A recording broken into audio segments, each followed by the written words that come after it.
el tema de las mentiras del presidente, la estafa de la cripto, el protagonismo y el silencio de su hermana y tantas otras cosas que vienen aconteciendo, empezaron a hacer algún tipo de mella en la opinión pública, ¿no? Y un poco de eso vamos a conversar y lo vamos a hacer con Marina Acosta, la directora de la consultora Analogías. Marina, qué gustazo saludarte aquí, Hugo Gulman junto con Larry Levy. Hola Hugo, Larry, ¿cómo andan? Buenas tardes, ¿todo bien? Bien, bien, todo bien. ¿Vos cómo anda el Mercedes? Pero no el auto, la ciudad. La ciudad anda muy bien, seguimos comiendo salame, los mejores salames, bueno, esas cosas. Esas cosas. Sí, no solo eso, también ese mundo cultural que tiene una vida cultural hermosísima y unos barcitos lindísimos, ¿no? Sí, sí, sí, también. También. Gracias por la promoción de la ciudad. Marina, ¿cómo estás viendo todo esto? Ustedes acaban de hacer un estudio, de publicar algún análisis acerca de la actualidad. ¿Cómo lo estás viendo? Bueno, mira, Hugo, la verdad es que los datos de esta última encuesta que nosotros publicamos hace unos días nos están mostrando que, bueno, todo lo que es el deterioro, podríamos decir, de la base de apoyo al gobierno, ¿no? Básicamente ustedes recién hablaban o introducían el tema del escándalo Libra. Antes de hacer esta medición, la verdad es que, los escándalos políticos en general suelen tener implicancias importantes, ¿no?, para aquellos que son protagonistas o que están involucrados en el escándalo, ¿no? Pero claro, no sabíamos cuáles iban a ser las verdaderas implicancias hasta que hiciéramos el estudio empírico. Uh-huh. Y este estudio que nos revela ya los datos empíricos, nos muestran efectivamente que ese escándalo ha esmerilado la gestión de gobierno, que ha impactado en la imagen del presidente y que sumado a otros factores, bueno, cristaliza, ¿no?, o da como resultado este deterioro en la base de apoyo al gobierno. Claro. Se me ocurre, porque también la gente históricamente está acostumbrada a políticos cercanos y parece siempre mucho más lejano y viajó muchas más veces al exterior que al interior del país. ¿Eso afecta también la credibilidad, la falta de cercanía con el pueblo? Bueno, sí, definitivamente, Hugo, yo te diría que si Milei tiene o ha tenido en el último tiempo, el último trimestre de 2024 para el presidente fue auspicioso en términos de opinión pública, porque él tenía más imagen positiva que negativa. Mira, el último registro que nosotros teníamos antes de este último informe hablaba de un 53% de imagen positiva contra un 43% de negativa, ¿no? Uh-huh. Es decir, 10 puntos de diferencial positivo. Sí. Eso venía arrastrándose desde el último trimestre, yo decía, del año pasado, y atribuíamos ese porcentaje ¿no?, esa imagen positiva alta, o relativamente alta, básicamente a lo que él había logrado a los ojos de la opinión pública, que es la estabilización nominal de la economía, ¿no? O uh-huh, dejar de que esa inflación tan acelerada, estuviese tan acelerada. En definitiva lo que hizo fue desacelerar el índice inflacionario, ¿no? Ahora, Milei llega al poder o gana las elecciones en 2023 básicamente porque la gente reclamaba a los dirigentes en general y a cualquier dirigente que pudiera resolver el problema de la inflación, ¿no? Veía que el gobierno del Frente de Todos no podía resolver ese problema y encontró en Milei a este outsider de la política, bueno, con su expertise como economista, encontró en él los atributos que le hicieron creer que este político o este outsider podía resolver los problemas. Y los atributos que la gente más valoraba de Milei eran estos, ¿no? Que era un outsider de la política, es decir, no estaba contaminado de la vieja o de la tradicional dirigencia política, y fundamentalmente que tenía conocimientos técnicos, además de que reducía la complejidad social a fórmulas muy sencillas que podía entender cualquiera, y no solamente los que formamos parte del segmento hiperinformado de la ciudadanía, ¿no? Claro. Claro, una vez en el poder vimos a un Milei distinto, a un Milei que ya no es un outsider, sino que forma parte de lo propio o de lo mismo que él critica, que de es la la casta. De la casta. Claro, un anticasta que se vuelve casta. Bueno, claro que esto empieza, la opinión pública termina de facturarte todos estos cambios, claramente, y eso es lo que le ha pasado a Milei en el último tiempo. Marina, te hago una pregunta. Dijiste que en el último trimestre del 2024 registraba 53% de imagen positiva y 43% de negativa. Hoy, ¿por dónde andan esos porcentajes? Claro, lo que yo decía es, lo que vimos durante todo el año pasado era que su imagen positiva y negativa prácticamente estaban en espejo, a veces con un diferencial positivo más importante, pero prácticamente positiva y negativa muy parecidos, que nos hablaba también de la polarización de la ciudadanía, ya sea tanto respecto al presidente como a su gestión de gobierno, ¿no? En el último trimestre vimos que se despegaba un poco más la positiva, y lo que vemos ahora en este último informe es que vuelven a estar prácticamente en espejo.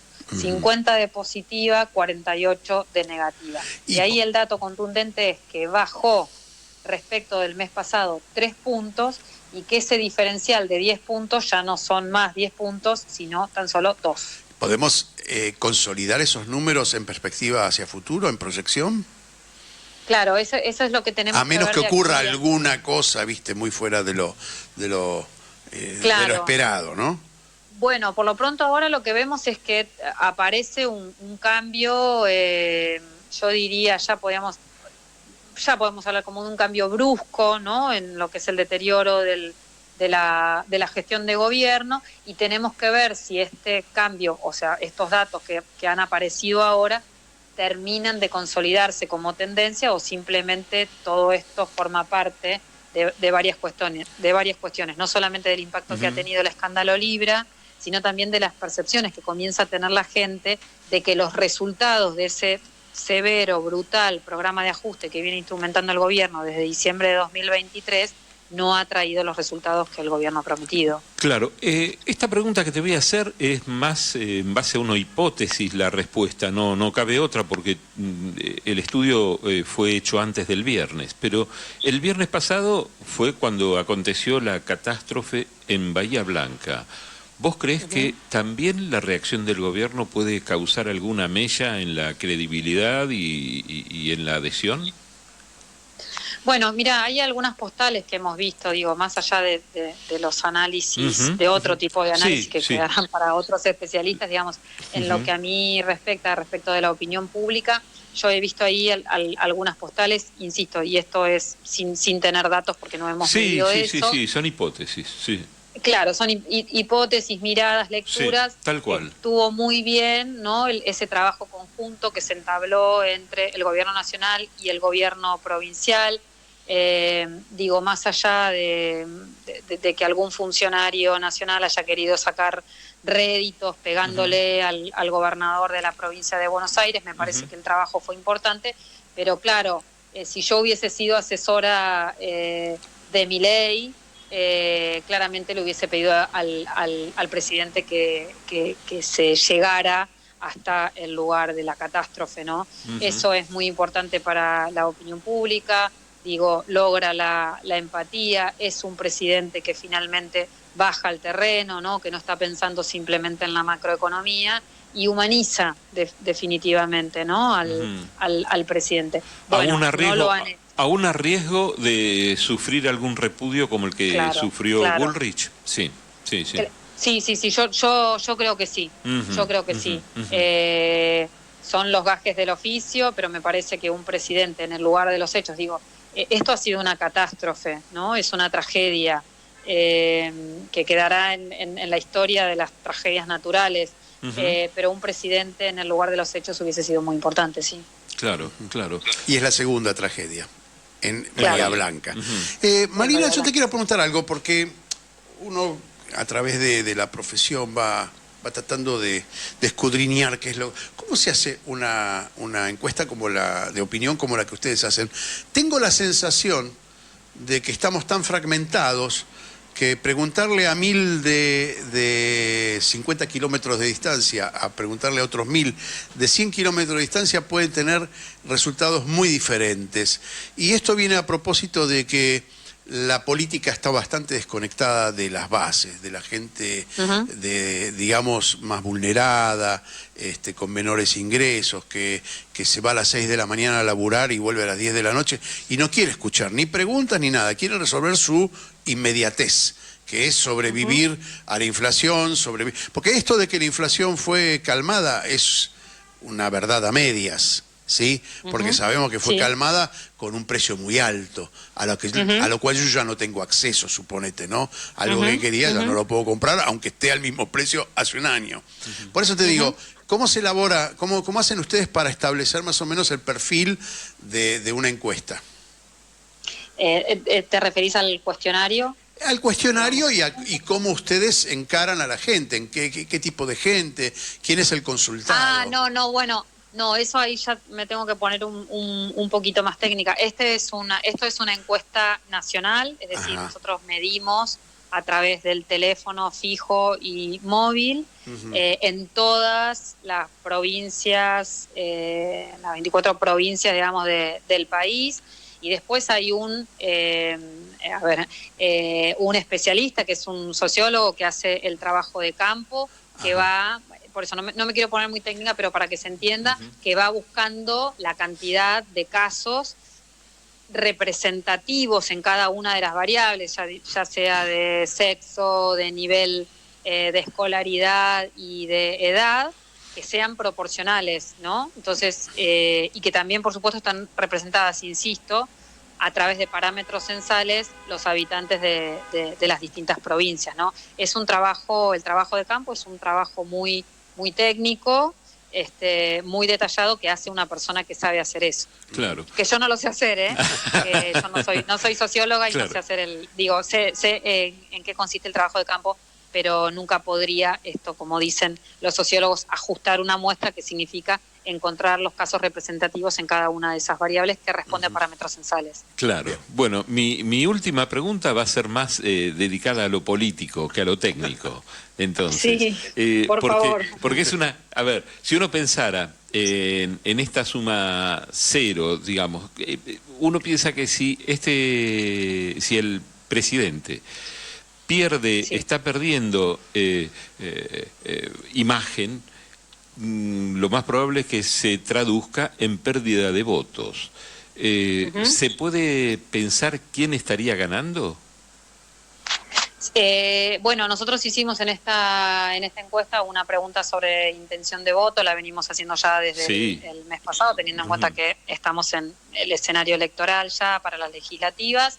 Y lo que yo diría es, a grandes rasgos, estamos viendo un escenario de polarización entre el oficialismo y el peronismo, con un porcentaje todavía alto de indecisos, digamos, normal para este momento del año, con un PRO encabezado por Mauricio Macri, con 10 puntos que tendremos que ver cómo va a jugar, una UCR con 4 puntos que también tendremos cómo va a jugar, y yo te diría que la incógnita principal o más importante que tenemos en estos momentos es cómo se van a reordenar los actores de la oposición y fundamentalmente el peronismo, que es visualizado por la mayoría de la opinión pública como el verdadero opositor a este gobierno. El peronismo tendrá como desafío o bien ir a la constitución de un frente electoral que pueda hacerle frente precisamente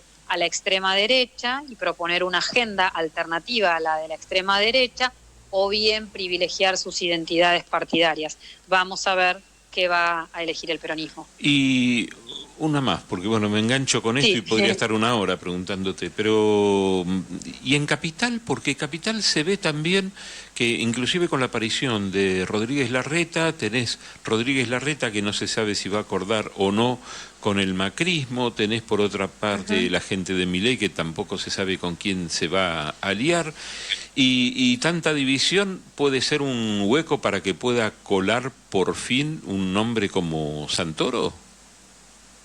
Mira, no tengo demasiados datos porque nosotros no estamos haciendo mediciones en el distrito. Yo te diría que todo está en consonancia con el gran, a ver si lo puedo llamar de alguna forma, el desorden que tienen hoy los actores de la oposición. Ese desorden le ha permitido muchas cosas al oficialismo durante el año pasado. Primero, tener lo que denominamos, ¿no?, el control de agenda.